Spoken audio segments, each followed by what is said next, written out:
Hi, my name is Shannon McKernin, and I am the host of the ASCO Guidelines Podcast series. When a new ASCO guideline publishes, we release a podcast episode featuring an interview with one or more expert panel members. Each episode highlights the key recommendations and the implications for patients and providers. You can find the ASCO Guidelines Podcast series on Apple Podcasts or wherever you're listening to this show. And you can find all 9 of ASCO's podcasts, which cover a wide range of educational and scientific content and offer enriching insight into the world of cancer care at podcast.asco.org. The purpose of this podcast is to educate and to inform. This is not a substitute for professional medical care and is not intended for use in the diagnosis or treatment of individual conditions. Guests on this podcast express their own opinions, experience, and conclusions. The mention of any product, service, organization, activity, or therapy should not be construed as an ASCO endorsement. Welcome to this ASCO in Action podcast. This is ASCO's monthly podcast series where we explore policy and practice issues that impact oncologists, the entire cancer care delivery team, and most importantly, the individuals we care for, people with cancer. My name is Clifford Hudis, and I'm the CEO of ASCO, as well as the host of this ASCO in Action podcast series. For today's podcast, I am really delighted to be joined by Dr. Melissa Dillmon, Missy, the chair of ASCO's Government Relations Committee and a longtime dedicated ASCO volunteer. Now, regular ASCO in Action podcast listeners may remember that just a few months ago, I spoke with one of our colleagues, Dr. Beverly Moy, on the issue of financial barriers to clinical trial participation. And we focused on ASCO's work to address those barriers to try to make it easier for patients to enroll in clinical research studies. Today, we're going to follow up on that. Dr. Dillmon is going to join me as we drill down deeper into one of the barriers that we touched on previously. In this case, the lack of coverage of routine care costs that are associated with clinical trials, but very specifically, the challenges that are faced by patients who have Medicaid. Dr. Dillmon, welcome, and thank you for joining us today. Thank you, Cliff, for having me and discussing what I think is a very timely and important issue. Since it's something I know you care deeply about, maybe you could start off at a high level and give us a little bit of background. What is it exactly that we're talking about here when we talk about clinical research and coverage for patients with Medicaid? So, Cliff, you know that in many cases, clinical trials provide the best or sometimes the only treatment option for our patients with cancer. And we live in a time when there's an incredibly rapid pace of development with new investigational treatments that are dramatically altering the course of cancer for the better. Patients with Medicaid have a unique barrier to accessing clinical trials because Medicaid is the only payer that is not federally required to cover the routine cost of clinical trial participation. So Medicare and major commercial payers are required to have coverage for routine cost of clinical trial participation. Medicare provided this coverage beginning in the year 2000 after the Medicare National Coverage Determination Act protected their beneficiaries. The Affordable Care Act also requires insurers to cover routine patient care costs for trials participation, but Medicaid was not specifically called out or included in this requirement. So today, commercial payers and Medicare are paying for the routine cost of clinical trial participation, but Medicaid is not required in any of the states by the federal government to cover these costs. And we know that these patients have financial barriers to accessing basic medical care and preventative services anyway. So this lack of mandated coverage makes it even harder for some Medicaid patients to participate in potentially life-saving treatment trials. I remember from, obviously, in my days of doing clinical studies, there was often a lot of discussion about what was a routine cost of clinical care and what was a research cost. Can you expand a little bit on which parts of this are covered, or are they all covered by these requirements? So routine care costs are the regular doctor's appointment or E&M charge, radiology exams, drugs to manage side effects, supportive care medications, laboratory tests. It is not the cost of the drug or anything specifically related to that. It's just the routine care costs that go along with cancer treatment care, whether that patient was on a trial or on a regular on-label drug. And in an ideal world, when this is working efficiently, this dovetails neatly with the fact that the non-routine care costs, those things that are being required only because the participants involved in a very specific research study, those costs are generally borne by a sponsor, right? Correct. So perhaps if there was a genomic sequencing that was required or a special laboratory test to assess response in a marker that was not a routine care cost, that's usually covered by the sponsor of the clinical trial. And so just to make sure every listener is following, the irony here is without this requirement, in a sense, a person with good commercial insurance historically could find themselves not covered for the exact same costs that normally would have been covered solely because they're getting some treatment that is part of a clinical trial. And that seems like a perverse incentive in the wrong direction for all of us across all of society, right? Exactly, especially in a time when it's challenging to get enough people on clinical trial and we're trying to get more people on clinical trials. We're trying to remove those barriers. Right, and I would go even a step further and say it's a little bit of a paradox because it doesn't actually cost the insurer any more money for a person to be on a clinical trial and be covered for routine care. It's not as if they're getting an increased chargeback because the person's on a clinical trial. The research study is typically covering the non-standard research components of care anyway, right? Correct. And then oftentimes, if it's an investigational drug, then you're taking cost of the drug out of the picture. So in some ways, you're actually saving the insurer that money.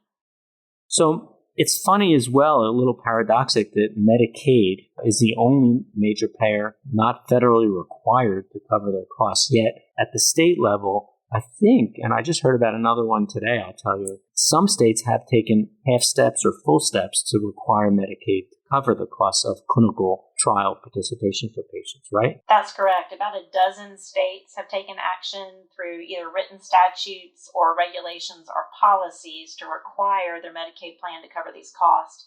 But that's only a dozen states. That leaves about 42 million Medicaid patients who do not have guaranteed ability to participate in clinical trials.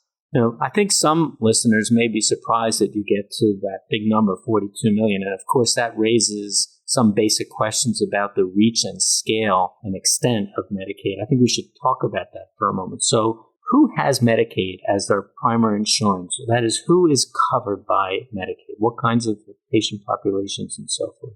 So Medicaid covers about 20% of Americans. Patients on Medicaid are often lower income. It's usually children, older adults, patients with disabilities, and some patients in rural areas are more likely to have Medicaid. So depending on where those dozen states are that have those statutes, those may be states that don't have as large rural populations or lower income patients. So racial and ethnic minorities are also overrepresented in Medicaid. For example, African Americans represent about 12 to 13% of Americans, but 21% of patients receiving Medicaid are African American. Hispanics represent 18% of the American census population, but 25% of patients on Medicaid are Hispanic. So this is the same old issue where certain racial features, as it were, are surrogates for lower socioeconomic status. And that's what you're describing, unfortunately, right? Correct. Okay. And so we take this group of patients that are in general a little bit disadvantaged, lower socioeconomic status as an average, perhaps more rural, which itself represents a barrier to care.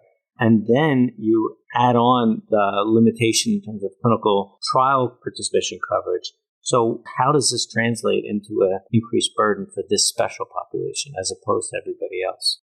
Well, we already know that cost is a major barrier to participation in clinical trials. Patients who have larger income are more likely to participate in clinical trials or be offered a clinical trial or live in an area where there is a clinical trial available for them.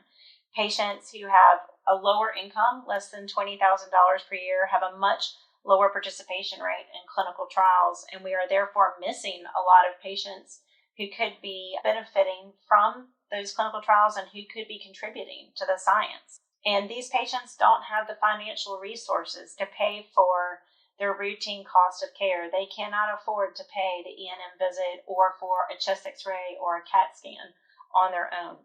So that would pose a huge barrier for them to even consider participating in a clinical trial.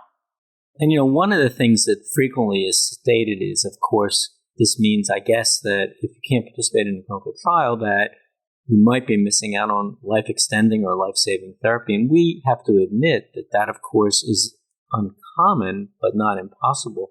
But there are also more subtle ways that clinical trial participation can benefit the individual. They may enjoy a higher quality of life with some experimental therapies sometimes. And the other thing, of course, is that we all, as a society, benefit if clinical research studies are concluded more quickly. We get an answer faster, and we can move on to the next good thing or build upon what we've learned. So it isn't as if the cost to this is limited solely to the people in Medicaid. It's something I guess we all bear, right? Yeah, as a society, I think we suffer when patients are not able to participate in these studies. And, I would follow on that and say that at a higher and more long-term level, if we have underrepresentation of patients with Medicaid on clinical trials, then going back to the group you identified as more likely on Medicaid in the first place, our results don't necessarily reflect the patient population that we will be treating with those results in the years that follow, right? That's very true, because minorities are classically underrepresented on clinical trials, and so we're not getting a true picture of the American population and what our response rates are and what the differences are among different ethnicities about response to therapies or toxicities on therapy. For example, African Americans, as we said, make up about 12 to 13% of the U.S. population, but only 6% of people on clinical trials. In Georgia, where I live, we're proud to have a minority NCOR as well as a second NCOR. And our rates are much higher. We have 51% of minorities on our minority NCOR, and 24% of our regular NCOR are minorities. So this is through a conscious, organized effort by us. Georgia does not have a mandate to cover clinical trial participation costs for those patients, but it has not been a barrier to us year to year to date. But there's nothing to say that the Department of Community Health could not change that and say they're no longer going to cover that. Well, then that would mean that a significant proportion of our patients on clinical trials would no longer be able to have their trials continue to go on. And that would be a loss of, the knowledge of how those patients have done on their studies. For instance, we have a triple negative breast cancer study here at my clinic through the NCI. And I have enrolled multiple patients who are minority and on Medicaid, and this has not been a barrier for them so far. As you know, triple negative breast cancer is overrepresented in the African American population and carries a significant worse prognosis for those patients.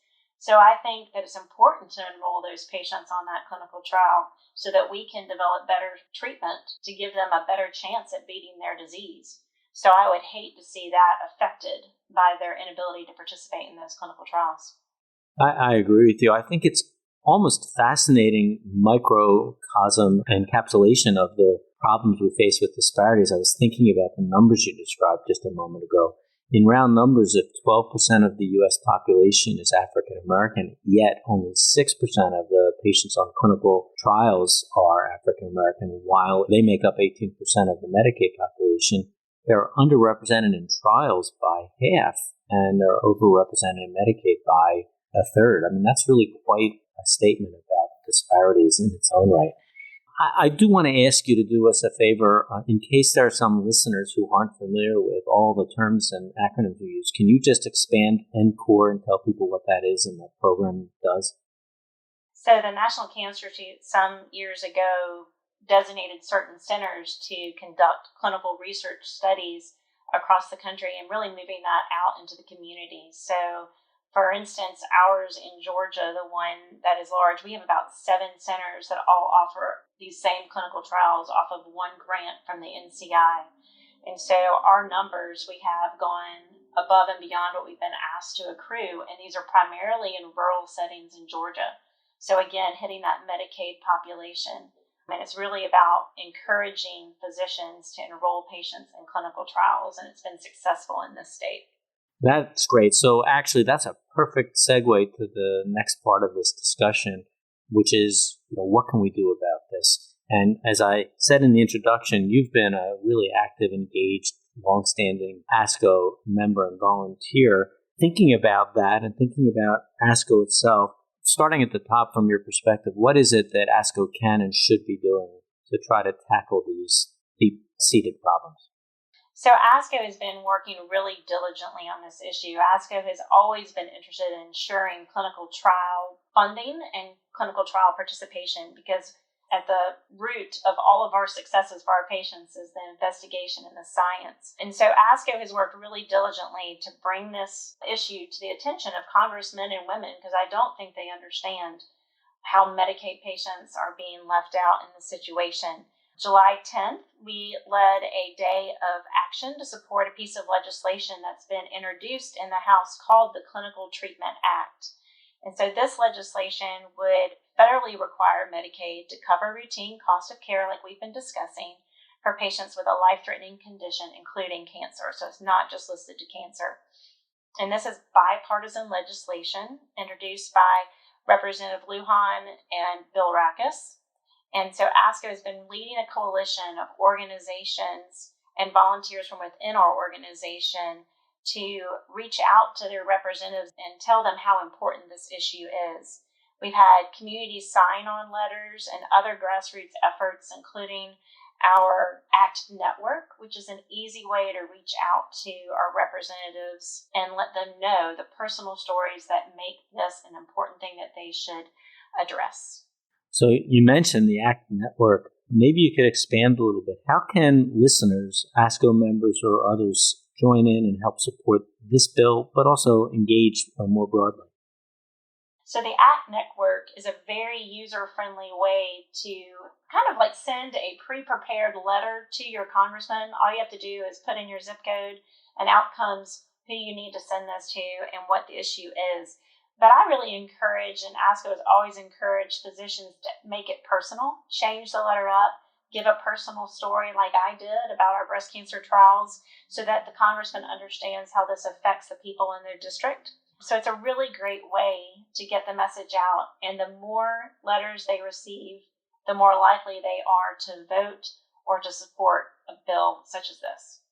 Yeah, I have to say, I'm just echoing in part what you said, but it always turns out that when you're on Capitol Hill or in a local office of a politician, we are all data geeks. I think we like p-values and we like statistical significance, but legislatively, the anecdotes are actually even more influential often than the clinical trials results on the back end. That is, they want those data and those results, but they want them in the form, in a sense, of a story. I think you said that you've heard a lot of these stories, or you've had these stories happen to you. When you share one of those, what's an example of a story that you would share? Well, ASCO wants to gather these stories from our members, and we have received one story from a member. The details have been changed so that there's no risk to that patient or their patient's family. But it was a 26-year-old woman in Virginia with Medicaid who was diagnosed with an aggressive form of breast cancer. Over 8 months, she was put on several different chemotherapies, but none of them had slowed the disease. She and her doctors wanted to enroll her in a clinical trial, but Medicaid would not cover the cost of participating in that trial, and she was not able to go on the study. She passed away, and we'll never know if that study would have been a positive one for her, but I think she deserved that chance.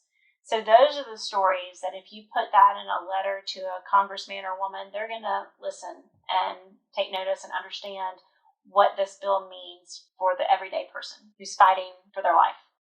Yeah, it really does boil down in the end, as you tell that story, to both the hope for a better outcome, the possibility of obtaining that, and the unfairness of denying that to somebody simply because because they have one insurance coverage versus another. And I think all of us listening are then struggling with the fact that it's really not rational public policy because it slows all of progress down and it doesn't cost society more for them to actually cover this kind of care in place of routine care, right? Correct. I think it's convincing from many aspects, and I hope that the story will ring true. Well, I want to thank you for sharing that story, for sharing your wisdom, your insights, and taking the time to talk to all of us today on this podcast. I want to encourage all ASCO members to learn more about this issue and take action with what you learn. Help us pass the Clinical Treatment Act. Dr. Dillmon, thanks again for joining me today for this ASCO in Action podcast. Thank you, Cliff, for having me today. For listeners, if you want to learn more about ASCO's work to help patients participate in clinical trials, specifically by addressing the problem of financial barriers, visit us at asco.org and in our search bar, type in Clinical Treatment Act. With that, you'll find all the resources and all the information that you need. Until next time, thanks for listening to this ASCO in Action podcast.